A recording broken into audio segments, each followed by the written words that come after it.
Hi there, and welcome to I'll Knit If I Want To. I'm Andrea Mowry of Drea Renee Knits, and this is a little weekly podcast where I try my best to answer some of your questions.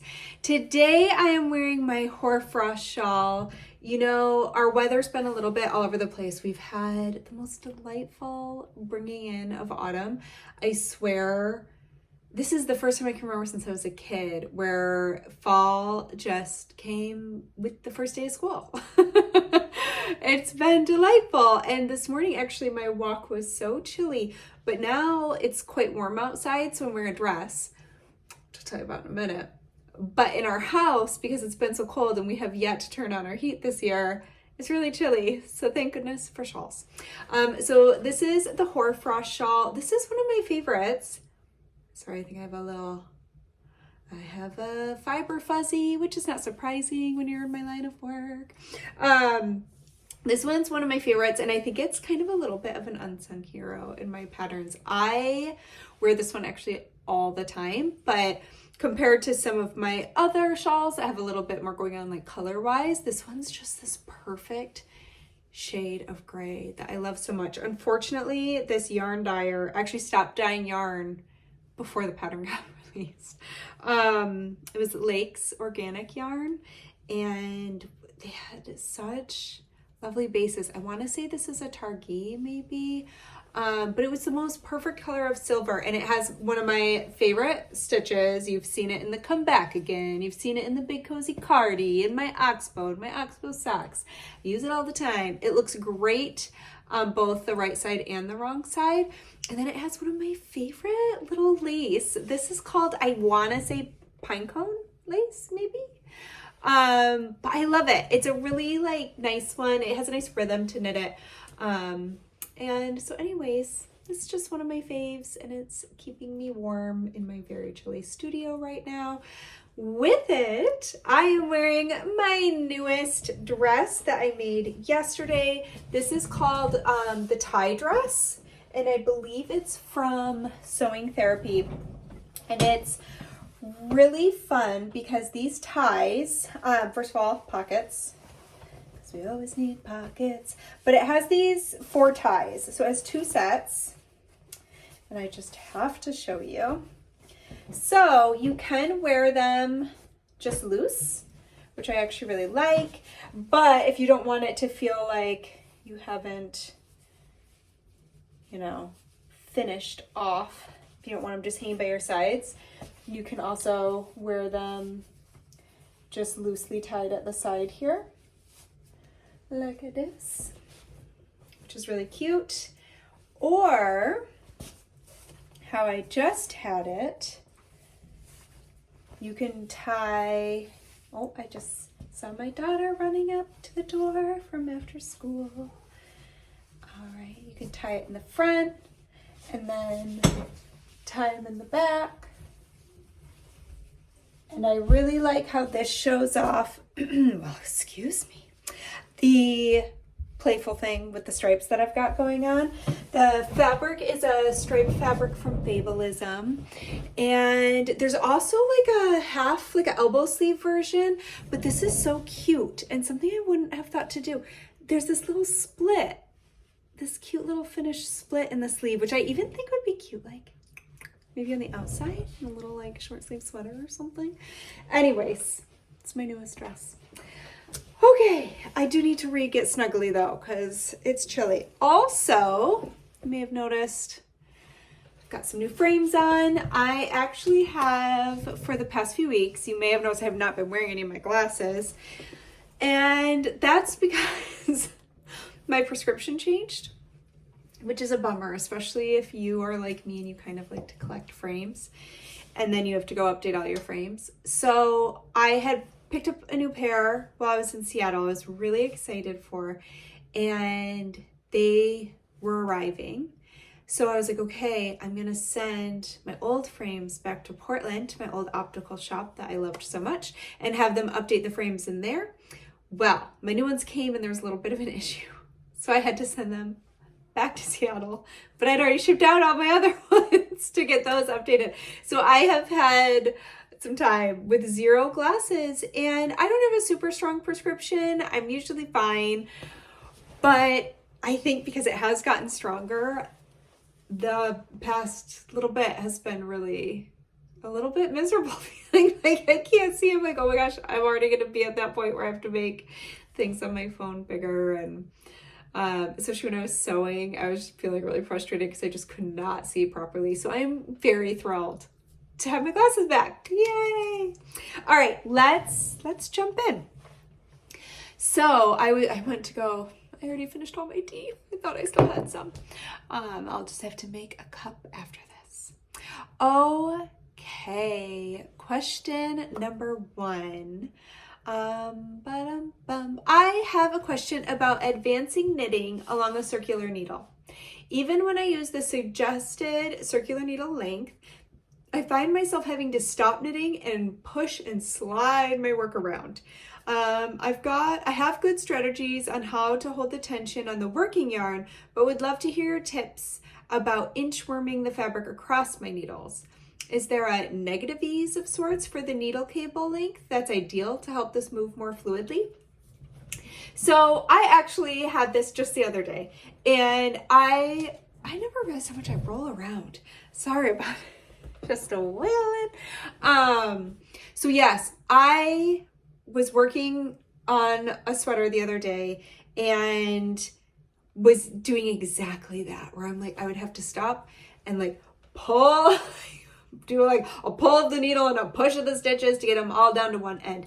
And my thought on that is you are using a cord that is too long. That's what was happening for me.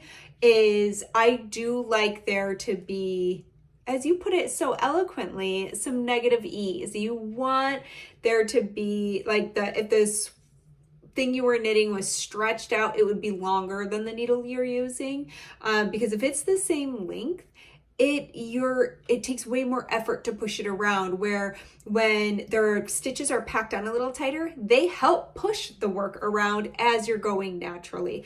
So I don't have necessarily if your project is this big, then do this, because also as far as listing needle lengths in patterns, I really don't want to have anyone thinking they need to buy another cord length if they can make it work with what they have. So that's why I always suggest a range, also because of the different sizes that might be in the pattern that do need a different needle length. But I kind of like to use what you got when it comes to your needles. But I would just say a good rule of thumb is if you find yourself doing that push and pull, switch down to a shorter needle, and then you'll kind of figure out what you like. I mean, generally speaking, my all-time favorite cord lengths are, or if I could only pick one, I would probably say it was like a 32-inch cord, which is what, like 92 centimeters, 90 centimeters? I think it's 90 centimeters. Don't quote me on that. I feel like that's wrong. 80 centimeters, maybe?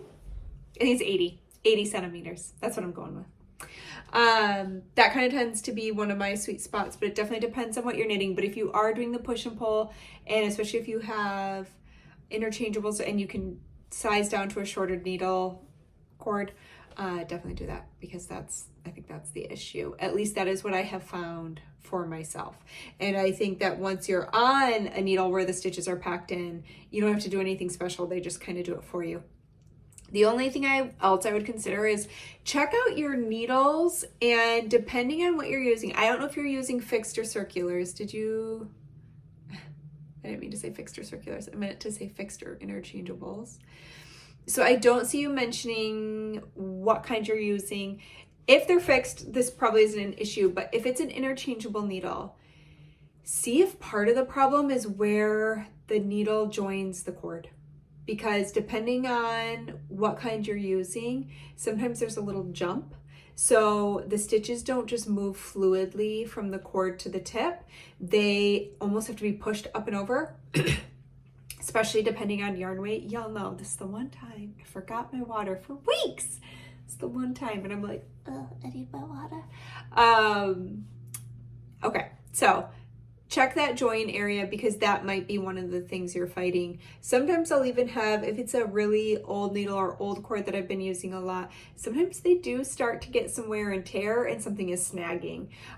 Or if it's a twisty kind, make sure that the tips are really tightened onto the cord, because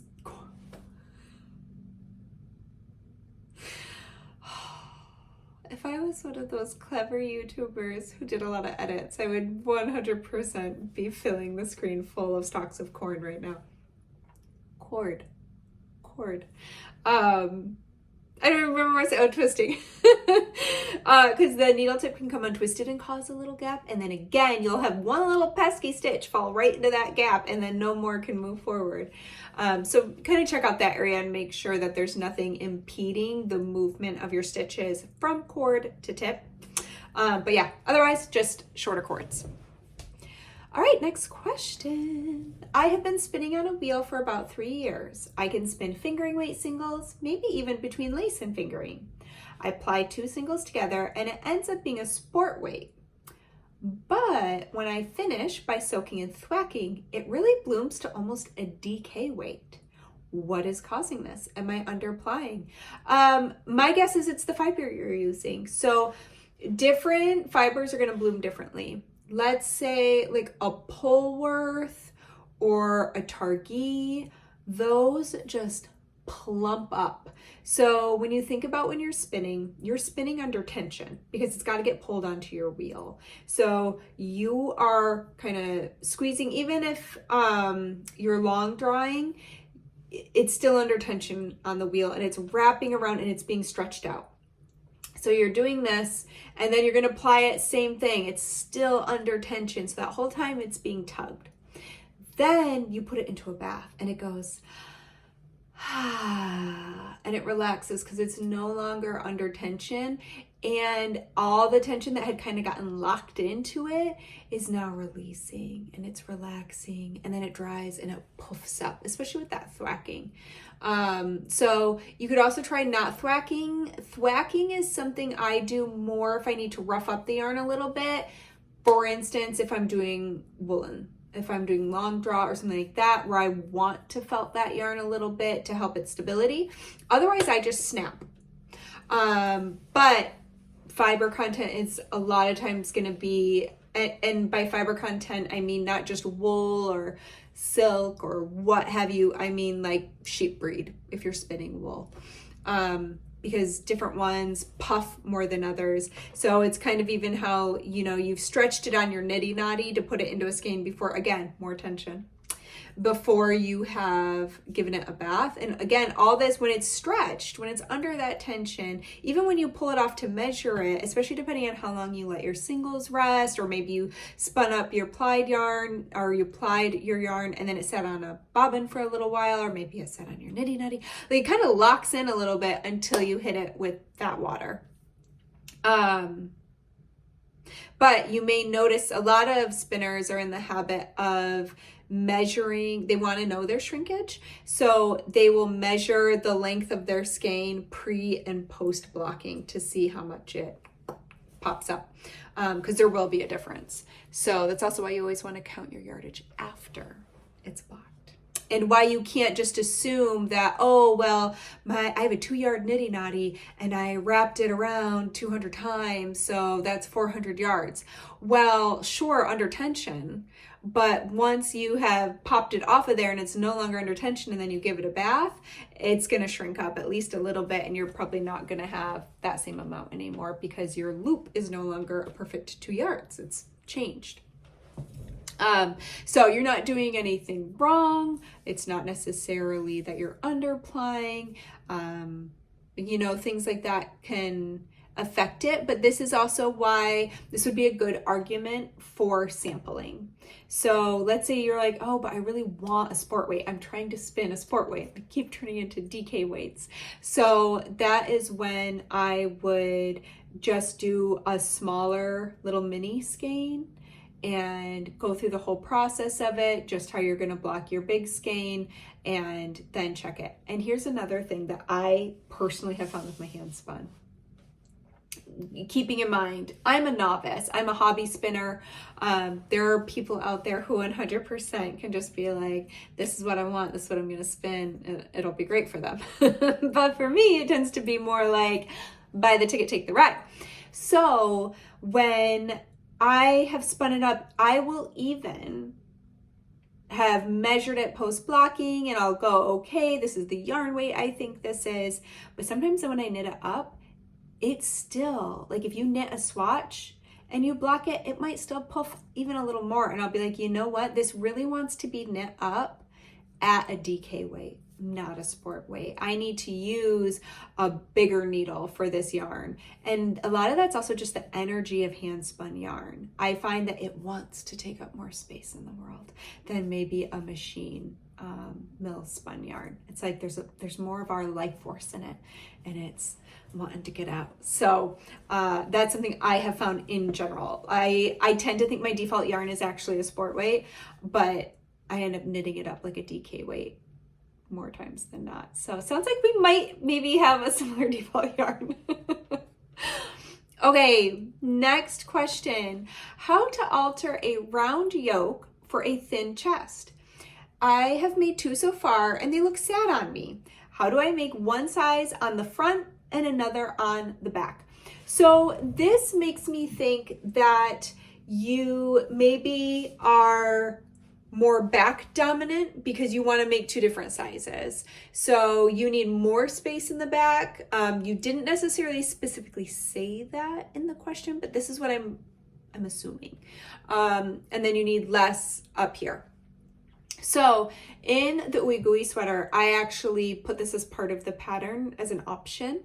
But the nice thing is, out of all the sweater kinds, round yokes are a great sweater type to move the sleeves on. So all you're gonna do is move your sleeves forward. So if we think about, I have a piece of notebook paper here. So if we think about a round yoke, if we were looking down at it, it's just an oval. And generally speaking, we divide it in half, and this is the front, this is the back, and our sleeves come out at the sides. But most of us don't measure perfectly even with our front and our back. So if we were to have maybe somebody help us hold a measuring tape, and we were to hold it from like mid underarm to mid underarm around the front and take that measurement. If you're going by bust, go over your full bust, not what I was just doing. And then you would want to do the same thing around the back. Most people, there's a good chance that one part of their body is going to be bigger or smaller than the other part. And so we don't have to have the sleeves come out perfectly in the middle. Most of us can get away with it coming out perfectly in the middle because knit fabric is really flexible and forgiving. So once it's on our bodies, it's going to stretch to accommodate. And for most people, it's just fine. But especially depending on how significant the difference is between your front and back, you might want to move where those sleeves are. So if you need more space in the back, you are going to move up. I would look at your stitch gauge. Let's say your stitch gauge is 5 stitches per inch or 2.5 centimeters, and you want an extra 2 inches in the back.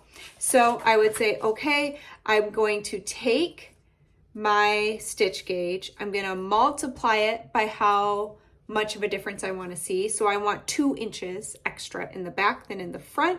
So that would be 10 stitches.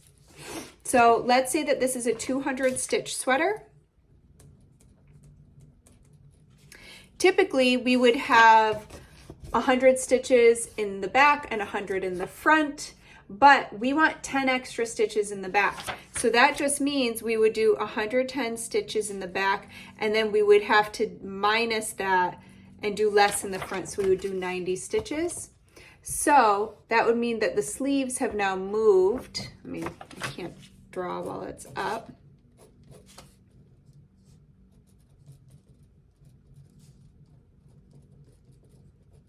You know what I should do is I should make this a chalkboard.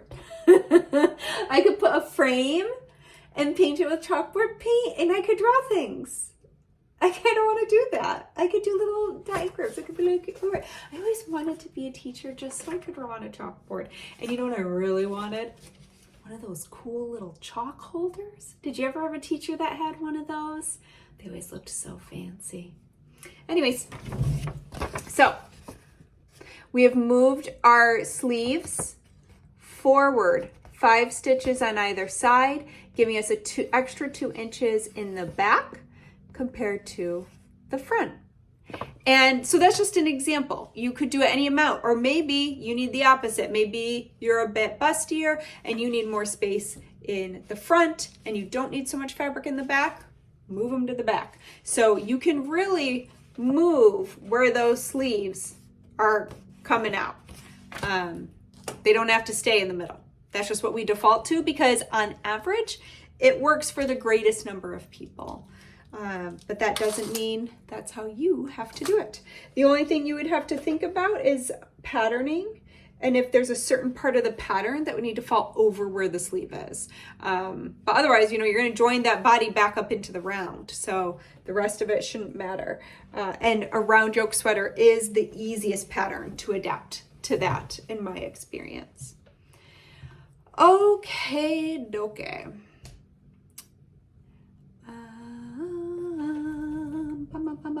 Question number 4. I live in Paris, and your DRK Everyday Cowl is the first project I have ever knitted, and I fell in love with the craft. Yay! And that's a pretty amazing achievement to knit that as your first ever knitting pattern. There's a lot going on in that pattern, so kudos to you. I would like to knit more of your patterns, yay! And I was wondering which shawl and or sweater you would recommend for a beginner eager to learn. Thank you in advance. Oh, and they also gave some audiobook recommendations, including Eleanor Oliphant is Completely Fine, and We Have Always Lived in the Castle. Thank you for the book recs. I don't think I've read either of those. The Eleanor book sounds familiar, but I don't think I've read it, so I'll definitely add those to my list. Okay, so here's what I would recommend for sweaters. I would say DRK Everyday Sweater, may as well stay on theme. Great top-down, round yoke, simple sweater. If you can do the cowl, I think you can do the sweater. You've already done increasing, you've already done decreasing, you've already knit. The only thing new you're going to do is work in the round. Everything else you basically tackled in the cowl. So I would recommend that. And then as far as a shawl, I'm going to give you 2 sweater options. I'm going to say or the Weekender. That also has slip stitch situation happening, which was one of the things that I pulled into the DRK Everyday Cowl. And it's just a very different fit than the round yoke. So you've got some options there. Okay, shawl. What would I recommend for the shawl? Didn't think about this one. I'm just gonna take a little peek at my own designs. I love this one, obviously, the Hoarfrost shawl, which will be linked below, but it does have lace going on. I mean, I would say if you could do the DRK Everyday Cowl, I don't think you would have any problem doing a project like this with some lace. I'm just seeing if there's any others that jump out at me that I would say, oh yes, for a beginner, let's do this one. But I think I will I do a lot of brioche, which you might want to play. I don't think I would do a brioche shawl necessarily as my first shawl and or brioche project. So I'm going to go ahead. I'm going to say the Hoarfrost shawl. I'm going to say this one.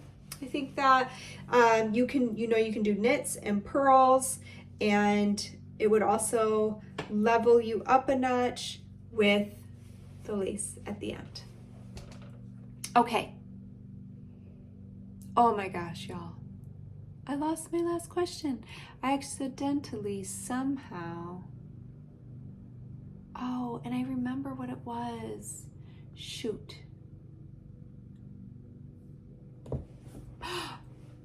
That's what it was. It was, what are these? It's funny, I somehow didn't manage to copy and paste a question twice instead of that one. And you know what, I'm seeing another one here. I'm just going to add this to it because why not? They both fall in the same realm. So we'll do both. What, well, I'll remember it and I'll type it. Okay, so I got another question basically asking, what is in that basket? Are those sewing patterns and how do you organize them? So yes, this is some sewing patterns. I've gone off the deep end. So I like to print them out, large format, and I do not cut these. These I keep whole with all the sizes because you never know how, or I'll just say, I never know how my own body may change, so I like to have a range of sizes, or if I wanted to sew them up for someone else besides myself. So I don't like to cut into the pattern itself that's printed on paper. I use tracing paper. I like Swedish tracing paper, honestly, only because it's what I was taught on. I took a little sewing one-on-one class at Dry Good Design in Seattle when that was still open. And I just kept doing it, but you can just use tracing paper. You can buy rolls. I was actually watching somebody's YouTube the other day and they use like tracing paper. There was a roll of it from like Target. But I trace my size out onto tracing paper or something like Swedish paper and cut those pieces out. And that's what I lay on my fabric to then cut out the fabric pieces. And then what I do to keep everything tidy, because I am all about remaking patterns. I remake my own patterns. I like to remake sewing patterns. So once I'm done, I have another basket. This is like the queue. This is what I've got that I want to sew or haven't sewn yet. And then I have another basket that has patterns I have sewn. And what I do is I put the paper rolled up into the have sewn, but towards the front. And when I'm done sewing it, like this dress, I then take all the pattern pieces I did cut out on my tracing paper or Swedish tracing paper, and I unroll the paper pattern and I tuck those pieces back in and I roll it up and rubber band it, and then I store it that way. And that way it's really easy for me to find that pattern again when I'm ready to see. I always mark everything on the pattern, like the size I chose, if I made any alterations, all that kind of stuff. So it keeps it safe. And then it's really easy for me to go back, pull those out, sew the same exact size again, or make adjustments if I want to do that without the tracing paper getting all crumpled up and messed up. And then one thing I also started doing, some pattern makers are great and they do like clearly put the name of the pattern, but I find it is much easier for me to find things if I have it written right at like the top of the tube. So on all of these, I rewrite the name right on the side so that I can just easily find it and pull out the tube. So that's what I do. I know a lot of people who will just cut the pattern right out of the paper, but I like to have options. And I have sewn a pattern and then gone, oh, I didn't really pick the right size, or oh, I made that 5 years ago. Like I just made 2 more pairs of Arthur pants. It was one of my first patterns I sewed years ago. Last time I was in a big sewing time. But I decided to do a different size so I could achieve a different fit. So I'm so happy that I had that printed pattern that I could just go and trace a different size and also make some adjustments where I wanted to make them. So that's how I organize them. And I also think they're cute. It's like a part of my space. So it doesn't bother me to have them in there. I used to have them in shorter baskets that I just already had. And I actually went this year and found these taller, they're just like jute woven baskets, so that it would kind of keep them a little sturdier and nicer. And then we'll do a little part 2 of this. Is I've gotten this one a lot, so I want to answer it. It was asking where I get the fabric to make my clothing. So I definitely have a few shops that I frequent. I would say one of the main ones is U Fibers. They're a yarn shop and a fabric shop. They have a great online store, and one of the things that I love that they do is they'll put together bundles. So the first time I ever made the Arthur pants from So Liberated, which I love, highly recommend that pattern.